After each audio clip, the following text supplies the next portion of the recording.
मित्रांनो, आपण एका अशा युगात जगत आहोत जिथे माणसाने प्रगत तंत्रज्ञानाच्या सहाय्याने संपूर्ण जग आपल्या हातात ठेवले आहे. इंटरनेट, स्मार्टफोन, सोशल मीडिया यामुळे आपण दिवसाचे 24 तास कुणालाही कनेक्ट करू शकतो. पण खरेच आपण जोडलेले आहोत का?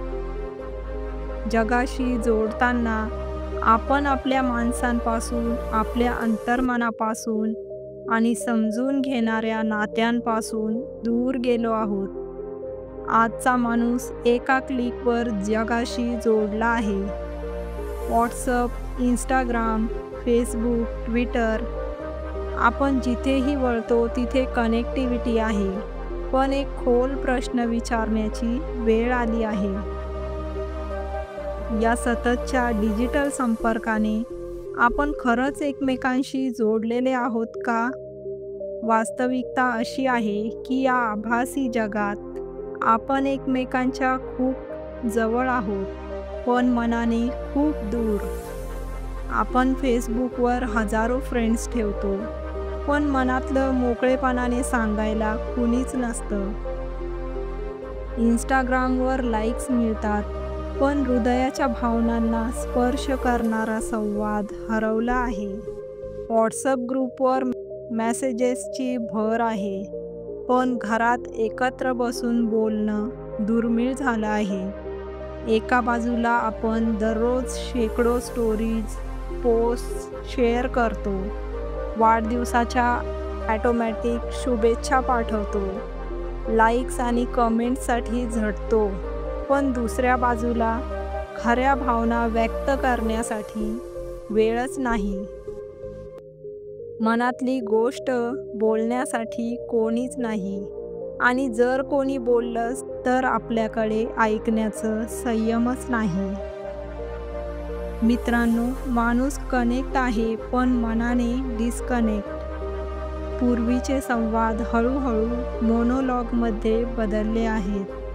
आज प्रत्येकजण बोलतो आहे, पण कोणीच ऐकत नाही. समजून घेणं, सहानुभूती, खंबीर साथ हे शब्द फक्त पुस्तकी उरलेत. डोळ्यात डोळे घालून संवाद साधायचा जमाना आता स्क्रीनवरच्या रिॲक्शनपर्यंतच सीमित राहिला आहे.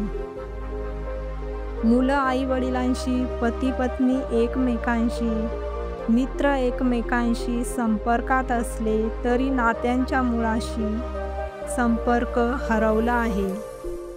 या सततच्या ऑनलाईन जगात माणूस स्वतःपासून दूर गेलाय. अंतर्मनाशी संबंध तोडले गेलेत. एकटेपणा, नैराश्य, अस्वस्थता वाढली आहे. नेहमी ऑनलाईन असलेला माणूस मनात मात्र ऑफलाईन आहे. मित्रांनो, माणसाने नेटवर्क वाढवले, पण समजूत कमी झाली. फॉलोअर्स वाढले, पण मित्र हरवले. कनेक्शन मिळवलं, पण नाळ सुटली. आजचा माणूस अनेकांसोबत संवादात आहे, पण तरीही एकाकी आहे. म्हणूनच आज ऑनलाईन असण्यापेक्षा प्रेझेंट असणं जास्त महत्त्वाचं आहे. मित्रांनो, या समस्येवर आपण काय करू शकतो? तर यासाठी डिजिटल डिटॉक्स करावे लागेल. यासाठी दररोज काही वेळ मोबाईलपासून दूर राहा. नात्यांमध्ये शांततेने एकमेकांचं ऐकून घ्या. एकमेकांना वेळ द्या. हीच आजची सर्वात मोठी भेट आहे. ध्यान, डायरी, श्वासावर लक्ष देऊन अंतर्मनाशी पुन्हा जोडा व स्वतःशी संवाद साधा. संपर्क असावा, पण तो संवेदनशील असावा. चॅटिंगपेक्षा साक्षात भेट, इमोजीपेक्षा हृदयस्पर्शी शब्द आणि ऑनलाईन स्टेटसपेक्षा मनस्थितीची जाणीव महत्त्वाची आहे. कनेक्टेड राहा, पण खऱ्या अर्थाने.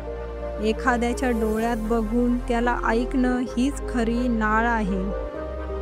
जगाशी जोडणं ही गोष्ट तांत्रिक प्रगतीने सोपी केली आहे, पण माणसाशी जोडणं त्यासाठी हृदय लागतं, वेळ लागतो आणि समजूत लागते.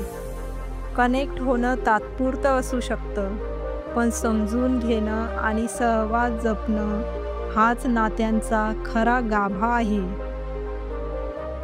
मित्रांनो, आजच्या तंत्रज्ञानाने जग जवळ केलंय, पण मनाशी संवाद साधायला अजूनही हृदय हवं असतं.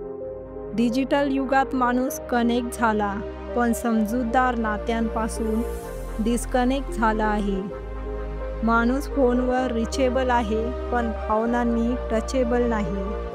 म्हणूनच मित्रांनो, डिजिटल संपर्क हे साधन असावं, नात्यांचं स्थान नाही. तर मित्रांनो, या डिजिटल युगाचं गांभीर्य आपण समजून घेऊया एका कथेच्या माध्यमातून. एका शहरी भागात नागसेन नावाचे एक तरुण बौद्ध भिक्षू राहत होते. ते एक तळमळ असलेले, विचारशील आणि मौनप्रिय भिक्षू होते. त्यांचा एक शिष्य होता, आरव, जो अलीकडेच संघात दाखल झाला होता. आरव आधी एक इन्फ्लुएन्सर होता. लाखो फॉलोअर्स, ट्रेंडिंग रील्स आणि सर्व सोशल मीडिया प्लॅटफॉर्मवर यशस्वी. पण तरीही त्याचं मन अस्वस्थ, थकलेलं आणि आतून रिकामं होतं. म्हणूनच त्याने सर्व काही सोडून बुद्ध संघात प्रवेश घेतला. पण त्याच्या डिजिटल सवयी अजूनही त्याला सोडत नव्हत्या. तो दिवसातून 2दा ध्यान करायचा, पण ध्यानातही त्याला मेन्शन, स्टोरीज, फॉलोअर्स आठवायचे.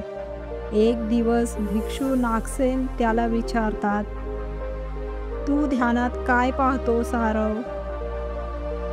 तो हसून म्हणाला, "भन्ते, मी डोळे मिटतो, पण मन मोबाईल स्क्रोल करत राहतो. ब्ल्यू टिक, रिॲक्ट न करणारे मित्र, पोस्टची तुलना, हे काही सुटत नाही." नागसेन शांतपणे म्हणाले, "तुला खूप काही हवंय, पण एक गोष्ट हरवली आहे, ती म्हणजे स्वतःला बघण्याची नजर. तू जे जग दाखवत होतास ते तुझं आभासी रूप होतं, पण आतला तू हळूहळू हरवत चाललास, नाही का?" ते पुढे म्हणाले, "तू जेव्हा स्टोरी टाकतोस तेव्हा फॉलोअर्स सीन करतात, पण जीवनाच्या खऱ्या वेदना अनसीन राहतात. आपण स्वतःच्याच आयुष्यात ब्ल्यू टिक लावतो, पण प्रेमाच्या, नात्यांच्या मेसेजला डिलिव्हरही करत नाही." त्या दिवशी आरव खूप गप्प होता. तो मनाने खूप खोल गेला. तो पहिल्यांदाच आपल्या डिजिटल प्रतिमेपलीकडे पाहू लागला. त्याने आपला मोबाईल एका झाडाखाली ठेवला, डोळे मिटले आणि खऱ्या ध्यानात बसला. पुढच्या काही दिवसात तो बोलणं कमी करू लागला, पण हसणं अधिक खरे वाटू लागलं. मित्रांनो, ही कथा आपल्याला दाखवते की डिजिटल आयुष्य जगण्यात काही वाईट नाही, पण जेव्हा ते आपल्या शुद्ध अस्मितेला झाकू लागतं, तेव्हा तिथे प्रश्न उपस्थित होतो. ब्ल्यू टिक मिळवणं जितकं सोपं आहे, पण मन ऑनलाईन ठेवणं तितकंच कठीण आहे. तृष्णा केवळ भौतिक गोष्टींची नसते, ती ओळख, मान्यता, डिजिटल संमतीचीही असते. स्वतःकडे बघण्याची प्रक्रिया म्हणजे खरी ध्यानयात्रा. स्वतःचा आवाज ऐकण्यासाठी बाहेरच्या गोंगाटातून बाहेर पडावं लागतं. ब्ल्यू टिकपेक्षा अंतःकरणातील शांती अधिक मौल्यवान ठरते. तुमचं स्टेटस, शेवटचं सीन कुणी केलंय, यापेक्षा शेवटचं कुणी मनापासून तुम्हाला समजून घेतलं, हे अधिक महत्त्वाचं नाही का? आज आपण एका प्रगत, जलदगती डिजिटल युगात जगतोय. आपला एक क्लिकमध्ये जगभराशी संपर्क होतो, पण हृदयाशी असलेले नाते मात्र दुरावले आहे. सोशल मीडिया, मेल्स, मेसेजेस आणि सततची नोटिफिकेशनच्या गोंगाटात आपल्याला मौन, आत्मसंवाद आणि नात्यांचा उबदारपणा हरवलेला वाटतो. त्यामुळेच ही एक नितांत गरज बनली आहे. थोडं डिस्कनेक्ट व्हा जगाशी आणि पुन्हा कनेक्ट व्हा माणसांशी आणि स्वतःशी. मित्रांनो, आपल्या दिवसाची सुरुवात मोबाईल अलार्मने होते. आपण ब्रश करतानाही चॅट रिप्लाय करतो, जेवताना आपण स्क्रोल करतो आणि झोपायच्या आधी इंस्टाग्राम चेक करतो. हे सगळं कनेक्टेड असणं खरंच आपल्याला समाधान देतंय का? मन थकलंय पण ऑफलाईन व्हायची परवानगीच नाही. शरीर झोपतंय पण विचार सतत ऑन आहेत. तांत्रिक साधनं आपल्याला जवळ आणतात, पण अनेकदा त्या आपल्यात अंतरही निर्माण करतात. जेवणाच्या टेबलवर 4 जण पण 4 मोबाईल. एकाच खोलीत बसूनही संवाद इमोजीपुरता मर्यादित. आई-वडिलांना वेळ नाही, मुलांना संवादाची सवय नाही. हे कशाचं लक्षण आहे? तांत्रिक जुळवणीच्या बदल्यात भावनिक तुटवड्याचं. शांतपणे स्वतःशी बोलण्याची सवय हरवते. आपण काय आहोत? आपल्याला काय हवंय? आपण कुठे जातोय? या प्रश्नांना उत्तरं शोधण्याऐवजी आपण फक्त जगाच्या गोंधळात गढून जातो. आपण स्वतःशी डिस्कनेक्ट झालोय आणि त्याची जाणीवही उरलेली नाही. आता थोडं डिस्कनेक्ट व्हा म्हणजे काय? तर हा अर्थ संपर्क तोडा असा नाही, तर थोडा वेळ स्वतःसाठी राखून ठेवा असा आहे. डिजिटल डिटॉक्स म्हणजेच रोज काही वेळ फक्त ऑफलाईन राहा. प्रकृतीशी जोडा. निसर्गात रोज फेरफटका मारा. माणसांशी संवाद साधा. एकत्र जेवा, एकत्र हसा. स्वतःशी मैत्री करा. त्यासाठी ध्यान, आत्मचिंतन करा. रात्री झोपण्यापूर्वी दिवसभराचा विचार करा. संपर्काची ही एक मर्यादा असते आणि आत्मसंपर्क हीच खरी गरज असते. यासाठी नात्यांना ऊब द्या. आई-वडिलांच्या डोळ्यात बघा, फक्त मोबाईल स्क्रीनकडे नाही. मित्रांसोबत बोलताना मनापासून हसा. फॉरवर्ड मेसेज नाही पाठवला तरी चालेल.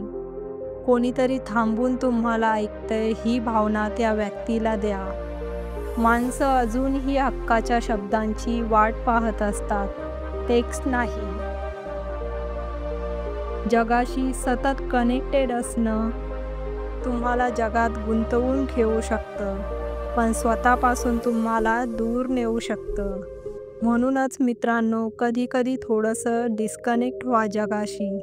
मोबाईल, सोशल मीडिया, कामाचा गोंधळ या सगळ्यातून थोडा वेळ बाजूला ठेवा आणि पुन्हा कनेक्ट व्हा तुमच्या प्रियजनांशी, नात्यांशी आणि सगळ्यात महत्त्वाचं म्हणजे स्वतःशी. आणि मग बघा तुमच्या आयुष्यात कसे सकारात्मक बदल होतात. मित्रांनो, नात्यांच्या साजणाऱ्यांशी बोला, स्वतःच्या अंतरात्म्याशी जोडा आणि गोंगाट थांबवा एका क्षणासाठी आणि शांततेत आयुष्याला अनुभव द्या. तर मित्रांनो, तुम्हाला ही कथा कशी वाटली? कमेंट सेक्शनमध्ये कमेंट करून आम्हाला नक्की सांगा. आणि कथा आवडल्यास लाईक करून आपल्या मित्र व परिवारास नक्की शेअर करा. आणि अशाच नवनवीन कथा बघण्यासाठी आमच्या चॅनलला सबस्क्राईब करा. धन्यवाद. नमो बुद्धाय.